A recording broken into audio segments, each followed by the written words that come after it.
मुख्यमंत्री जब आज सदन में बोलने पहुंचे तो आपको आपके सवालों का जवाब मिल गया?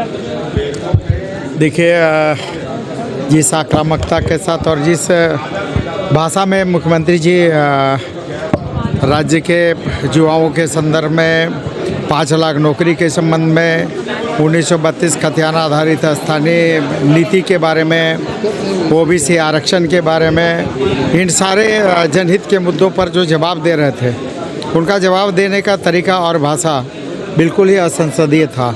आप सुने होंगे कि कई बार नालायक शब्दों का प्रयोग उन्होंने किया, तो आप समझ सकते हैं एक इतने बड़े और इतने संसदीय और इतने उच्च पद पर बैठे हुए व्यक्ति से नालायक जैसे शब्दों की कल्पना नहीं की जा सकती है।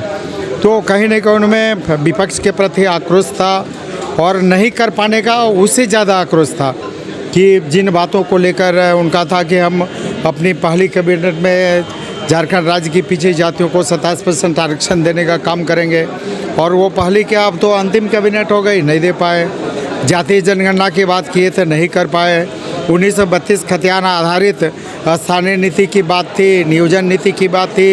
सदन में इन्होंने आश्वासन किया था कि हम विस्थापन आयोग लाएंगे, तो शायद ये सब नहीं कर पाए। तो कहीं न कहीं एक कहावत है कि खिसियानी बिल्ली खम्भा नोचे, तो विपक्ष के साथ माननीय मुख्यमंत्री जी वही कर रहे थे। अच्छा, उन्होंने एक बात कही, आपने जो मांग लेकर गए थे शामिल करने की मांग, उसमें हेमंत सोरेन ने जवाब दिया। उनका कहना है कि आदिवासियों की स्थितियाँ ठीक नहीं है और आप लोगों को कैसे एसटी में शामिल कर लिया? देखिए, तो हमने तो तर्क से के साथ बात किया कि आप 1913 का नोटिफिकेशन, 1931 का नोटिफिकेशन, वो फिर आपका सेंसस सुपरिटेंडेंट का ये एच.एस. रिजले साहब का रिपोर्ट, सारे में हम ओरिजिनल ट्राइब थे और कई नोटिफिकेशन में भी हम थे। हिंदू सक्सेशन एक्ट से हम एग्जम्प्टेड थे, जिस तरह से अन्य ट्राइब से यहाँ पर एग्जम्प्टेड थे, हम भी एग्जम्प्टेड थे। तो हमने तो बहुत तर्कसंगत प्रामाणिक तरीके से और तथ्य और साक्ष्य के साथ मांग किया था कि झारखंड की कुर्मी जाति को आप अनुसूचित जनजाति में शामिल करो।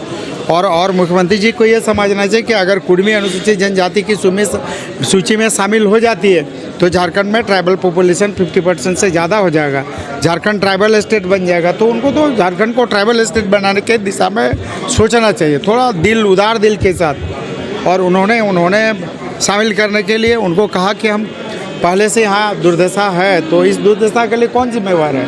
जो सरकार में बैठा हुआ लोग, जो सरकार में बैठे हुए पदाधिकारी, जो सरकार में बैठे हुए मंत्री और मुख्यमंत्री, सरकार आदिवासियों की दुर्गति के लिए सबसे बड़े जिम्मेवार वही है।